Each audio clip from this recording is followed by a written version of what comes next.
High, কিছুদিন আগে কোন্নগরে ছিল শকুন্তলা কালিমার পুজো। কোন্নগরের ঐতিহ্যবাহী এই পুজো এইবার মাত্র 135 বছর অতিক্রম করল।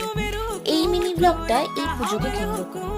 শনিবার করেই এই পুজো হয়ে থাকে, আর শুক্রবার রাত 12টার পর থেকেই শুরু হয়ে যায় জল ঢালার পর্ব। খালি পায়ে যায় গঙ্গা স্নানে, আর সেখান থেকেই জল নিয়ে মায়ের মন্দিরে যায় জল ঢালতে।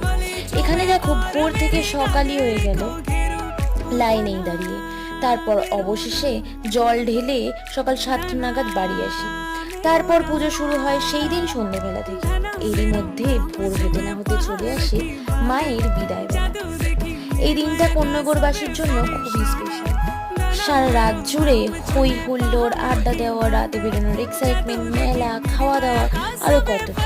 তোমরা কারা কারা পুজো দিতে আসো বা এসেছিলে কমেন্টে জানিও। তো দেখা হচ্ছে পরের ভিডিওতে। টাটা।